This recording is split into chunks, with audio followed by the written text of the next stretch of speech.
Ladies and gentlemen, I'm Hank STOHL. For the next 30 minutes, you will see a performance by the most legendary showman of all time, the supreme mentalist who demonstrates his strange ability to tell you what you are thinking. The amazing Dunninger. Dunninger disclaims the possession of any supernatural or psychic powers and insists that the purpose of his demonstrations is only to entertain you. Nevertheless, his telepathic mysteries have never been satisfactorily explained or duplicated. Dunninger has mystified countless millions and is now ready to mystify you. So sit back and prepare to be amazed by none other than the amazing Dunninger. Right here.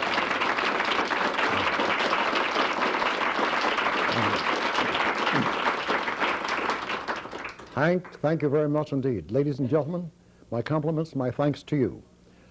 Listening to Hank as I did and as you did brings to thought a remark made some years back by a gentleman known as Mr. Charles M. Schwab. I had the extreme pleasure of entertaining Mr. Schwab and his guests at numerous occasions. He said, Dunninger, I don't believe that you can read a mind. I don't believe you can read a thought. I believe you have developed a method for doing exactly what you claim to do, but the method is normal and natural. Mr. Schwab, to a degree, was right. However, he did compliment that by stating that if you could find a way to do the things you do without being gifted with a sense of telepathy, it's by far more unusual than for actually scientifically possible. So without further ado, with your kind permission, I will attempt to entertain you, and only that, by tuning you into my audience, my studio audience, of course.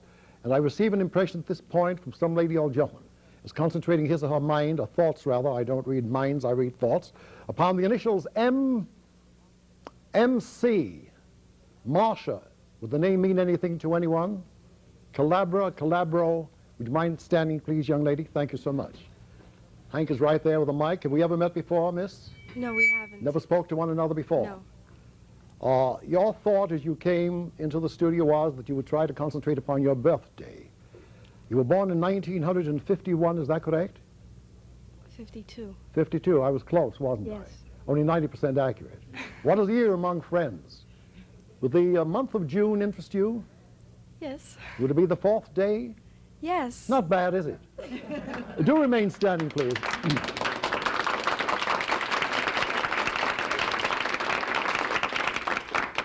Thank you. It never makes me nervous to listen to applause. It's always welcome. To get back to you, young lady, you are interested in music, and that is your goal, isn't it?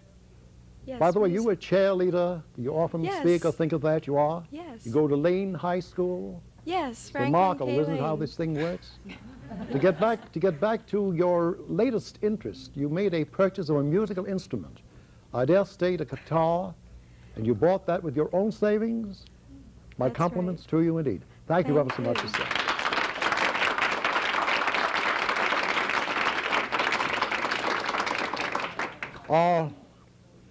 Another name is floating about. It's the last name. It sounds like a first name. I get Guy, G-U-Y. Does that make sense to anyone? Guy. Would you mind standing, sir, please? I'd appreciate it very much. Good evening, sir. We never met before. Is that quite correct? No, sir. We haven't. We haven't. Is it true that you handle a lot of jewelry, perchance, sir? Yes. You do indeed? Yes. And you're a jeweler, I take it? That's correct, sir. You've had a bit of upsets lately. Your concentration was due to the fact that you have many repairs to be made in some of your buildings. That's you correct, own buildings, sir. you have headaches. Yes, sir. Yes, sir. I can understand that. Yes, sir. Forgive me for delving into your innermost thoughts. Sometimes I get these impressions other than those that you are directly projecting. But I do get another thought that has something to do with a pair of glasses. Does that make sense to anyone? Yes. Would I be accurate in stating that upon your way to the studio you broke your glasses? Yes, sir. Would it further be right to say that you secured another pair before you came here? Yes. To get a better look at Dunninger, I hope. Is that correct? Yes, sir. Remain standing, please. Just a moment. Just a moment. Oh, this thing is great, really. Now, to get back to you with your permission, you have a bit of very good news, and that is a letter from your son? Yes. In Yes. Israel? Yes. Is that correct? Would his name be, in fact, his name is Alan? Alan, yes. My compliments to you, to your son Alan, for having so excellent a dad and one that can concentrate so beautifully. Thanks you. again. Glad Thank you're you. here. My pleasure indeed. We'll be back. We'll be back in a moment.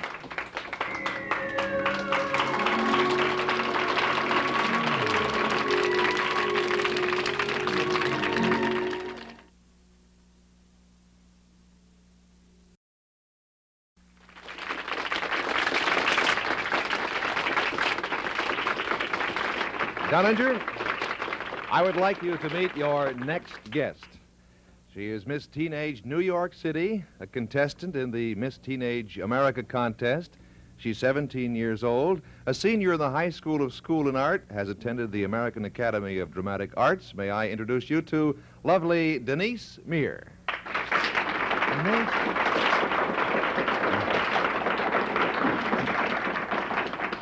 It's going to be very difficult for my audience to keep their eyes on me during this demonstration. However, I do read thoughts, and I'm going to delve in only among those that you care to transmit. All right. I understand, and there isn't any secret connected with this, that your challenge was that you would go somewhere in this large burg called New York into one of the shops and make a few purchases. Is that correct? That is correct. And you were going to ask me mentally, or that is, ask me verbally, but you want me to answer you mentally, to describe the objects and what they cost. That's perfectly correct. Remarkable how I remember these things. Yes, it is remarkable. You will, I am sure, agree that this audience be informed of one important fact, that we never met before this day, that we've prearranged nothing, that you've given me no information about None the at all. items you've purchased. Is that correct? That is perfectly correct. I gave you no information at all. You were entirely alone when you made your purchases. Right. I had no detective running around after you because I really no don't one know was when following me, I don't think. So- You don't think? I don't think so. I think a lot may have been following you, but they didn't represent the show. No. That's Well, fine. I may be wrong, but that is my impression. Now, you have three little items, and I did ask you where you brought them, or what, rather, did you bring them with you, and you said you I have have them them in my purse, yes. in the small little purse. This orange purse. I trust they aren't trained fleas. No. Would you concentrate upon the first and make your own choice, the first object that you purchased, or article as the case may be? And I will try and write it here, and for the moment I don't want you to see what I'm writing. All right. You don't mind? Of course not. Perfect. Concentrate and give it to me very clearly, a mental picture. Don't look at my writing, please. Can't read it anyway.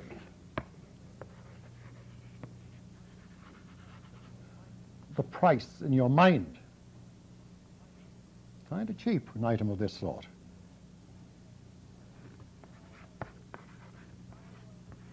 Well, this is Lulu. Now, would you remove the item, please? Sure. I have written the item, and I'm showing it to camera. Silver bracelet. Right. Is that correct? That is correct. Kindly show it to our lenses here. They'd be interested. The price is 59 cents. Is that correct? That is correct. Solid silver. Yes. How'd you ever know that? What did you say? How did you ever know? How did I ever know? Have you ever heard of Dunninger? I'm certain that there was nobody following me in the store. Can I have you in my audience every night, please? We're doing these things. You know, with silver going off the standard, and they buy these things, it's 59 cents. Something seems like the good old days, doesn't it? Oh, imagine. Good enough. Would you concentrate now, please, upon the next item? All right. And try to keep the other thoughts away. Just the items, please, that you've purchased. Oh, Concentrate clearly, if you will, kindly.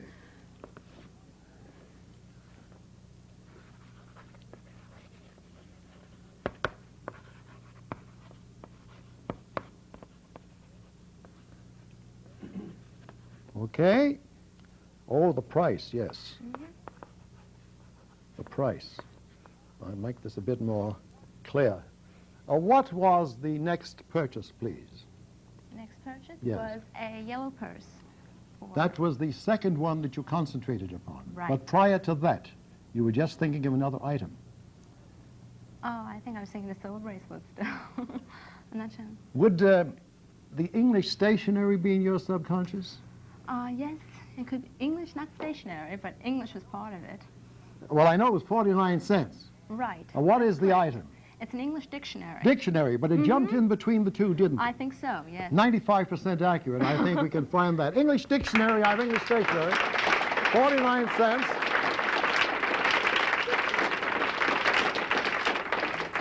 Webster's English Dictionary. Webster's dictionary for 49 cents. Yes. A lot of information for a few pennies. That's true. Now, of course, we do know that you now stated that you bought a small purse, so there will be no point in my using that again because the credit goes to you. However, the price might still be important. All right. And with your permission, I'll try to get the amount of money that you spent for the purse. Fine. Do look away, please. How much? $1.99. Would you kindly remove it and show it to the camera?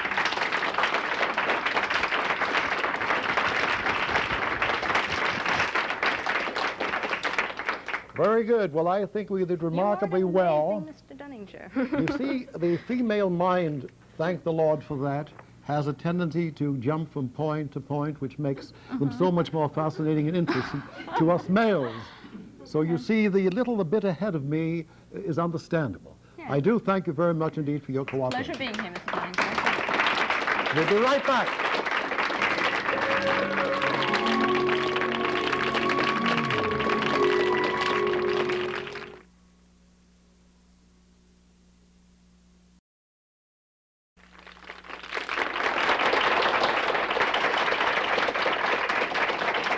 Dunninger, it's now truly an honor to present to you your next distinguished guest.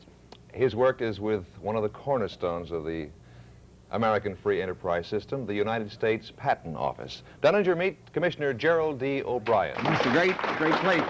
Here's the name. Commissioner O'Brien is the Assistant Commissioner of Patents and defender of what we call the fifth freedom, the freedom to think.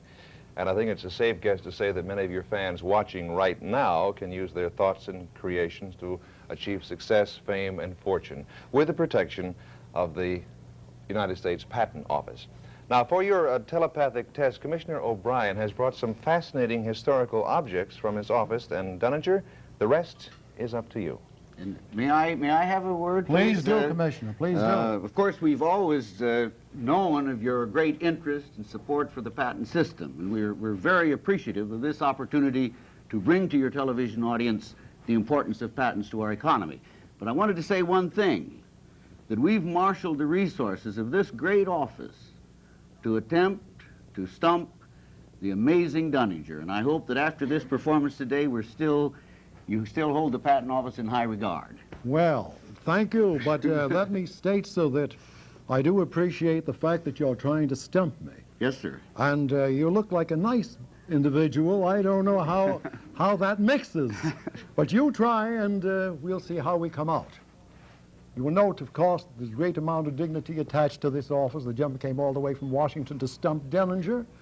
I can be stumped. I'm not infallible. I make mistakes. As I stated, the man that never makes one never does anything. But I do understand that you have a document here. Would you tell us about the document? Perhaps the Commissioner would, or would you like to introduce the fact that he has some booklets here relative to the service of the nation? So I think that might be very well, Dunninger. These are the pamphlets, and I think the Commissioner knows more about this. This one says the story of the United States Patent Office. Commissioner, what are these booklets? Well, we have a number of pamphlets which can be acquired from the Patent Office or from the Government Printing Office, which tell the story of patents to the American public and give aids to inventors in the preparation of their applications for patents. Of course, we wouldn't have time here today to really delve into the real operations of the Patent Office, but this kind of material is available to the public, purchased from the Government Printing Office. can we create something and call it the Dunninger Automatic Mind and sell it and get the boys to buy it? We might. Well, to get back to the first test, I understand that you have here a replica of the very first patent that was ever issued. Would you tell us something about it, please? Yes, this is the first patent issued by the United States. It was issued to Hopkins, Mr. Hopkins of Philadelphia, for a process for making potash. The significance of this document is that at that time it was signed by the President of the United States, signed by George Washington, notarized by the Attorney General Edwin Randolph, and granted and issued by Thomas Jefferson. So we have three very important signatures here. And of course, this is the grant. This is the total grant insofar as this patent is concerned. I understand that your test was that you were to choose 3 words mentally from this grant, and your defiance was to have me analyze the impression as you received it and try to find those 3 words accurately. Is that correct, sir? Yes, sir, that's true. Would you at this point be kind enough to take, if you will, first this one card. Here's a crayon for you. I have another card and another crayon. I'll turn my back while you study it for a moment. And you take the 3 words that you want to decide upon for a point of concentration. Quite all right, sir? Right. I'll turn my back at this time, please. Have you chosen the Yes. Don't write them Yes. at the moment, sir. Don't All right. write them yet, please. Hank, would you be kind enough to take this for the moment? Certainly, sir. And now I'll turn my back to you if I may, sir. Oh, Back I to back. see. No, I no, see. no, no, no, the other way, sir. Oh. Good enough, yes, sir. Now, as I say, ready, concentrate, begin. Concentrate upon the 3 words that you have chosen from the document. I don't know how many hundreds of words there are, but he's had a free choice, and I think you'll agree it's rather difficult for me to get the exact impression. Yes. Should All I right, start sir. writing? No, not yet. Ready? Yes. Concentrate. Begin.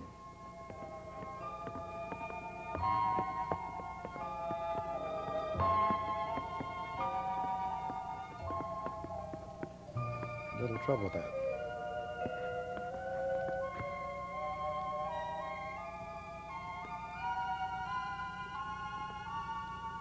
I think I have it. I'm not sure.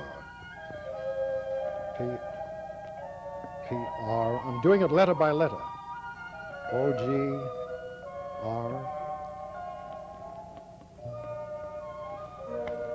I wrote the last word over again. It's rather sir. difficult because they're very similar, and the ancient figures, the ancient letters are different from our present-day script. Have you written the sentence, sir? Yes, sir. Would you tell us what it is, please? It's promote the progress. Promote the progress. Kindly show it to camera. Yeah,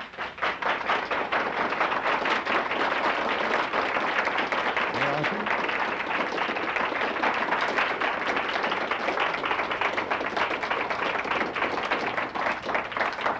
100%? Yes, sir. Promote the progress. And I wrote that twice. Yes, I wrote it twice. I didn't know Oh, you that did were- too? Oh, so you did. Please note that the commissioner also made I just went over the same letters the to make it a correction, little and bit I did the same thing. Strange, isn't it?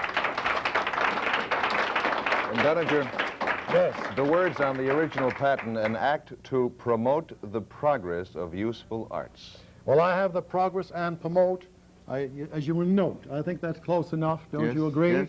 Good enough, close enough, and we agree. Now, for a very difficult test, the commissioner has brought with him an early pattern, and this has been selected, I understand, from thousands of patterns. He has explained Models, sir. models, Models. of course. He has explained that it was always necessary in the earlier days to make a small model representing any type of invention that would be brought to the attention of the government for insurance, so to speak. Yes. Now, have I any way of knowing the contents of that box? No, sir. Do you mind if I delve a moment with you on the subject? This I didn't prepare you for, but you made this choice from 6 or 7 others Oh, yes, yes. that you were going to Yes, use yes. instead. We May I brought more mention than a one. few? You had more than one in mind. Yes, Did you have a sled in mind? We did indeed. The handle sled? Indeed we did. Did you It's have? here. You brought one with you, Yes, and that's indeed. still locked up. And how about a desk? Yes, sir. Good. Yes, sir. Amazing. How about a trap? Yes, yes. Concentrate on this one, please. All right, Just sir. think about it and see what we can do.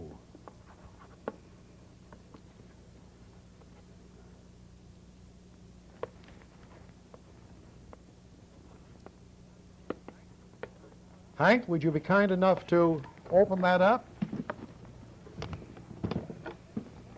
I get a washing machine invented in 1877. I have a diagram with a little handle that turns there. Can we make it, Hank? We've only got about a half minute, but perhaps it's possible to... That's been wrapped well, sir, in Washington. Yes, sir. Hasn't left your possession. No, sir. Good. There's the little boy. There's the little handle. And it's operative.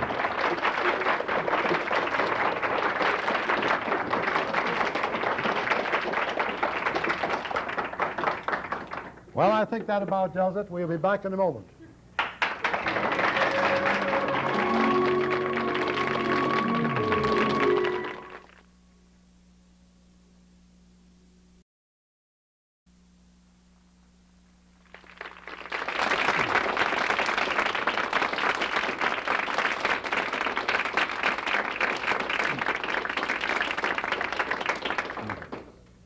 You know, there are two names in the audience that have been popping about because both of them are familiar to me and they're coming from another thought. I had a cat and have a dog. The cat was Mimi and the dog is Shotzi. There's someone in this audience that has two animals by the same name. Would you please identify yourself? Would you mind standing, sir, please? Have we ever met before? Have we ever met before, sir? We never No, spoke sir. to one another? Never did, sir. And that is correct? Correct. Thank you ever so much. I'm very happy that you have similar babies, and they're very, very happy little fellows, aren't they? Thank you so much for standing. Mimi and Shotzi.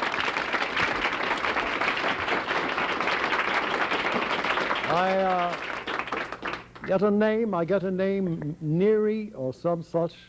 Neary, would that make sense to anyone? I may not have the name right. It's something about a letter in his possession. Would you mind standing, sir, please? I'm off on the name. Would it be Richard? No. What is the name, sir? Leary. Yeah? L-E-A-R-Y. Oh, Leary. I was Leary. pretty close, wasn't I? Yes, sir. Just got the nationalities mixed a bit. That's correct. You have a letter in your possession, and you're That's anxious to know whether or not I could give you the nature of the letter. That's right, sir. Would it be accurate if I stated it came from your brother, Yes, sir. and you're most happy to receive it because you had an appointment on Thanksgiving? That's correct. And he didn't say he could make it. He thought he couldn't. That's And right. the letter assures you and yours that he will be with you. That's You correct. have a marvelous time, and my compliments to you. Thank you very much. Thank you very much, ladies and gentlemen, for your attention.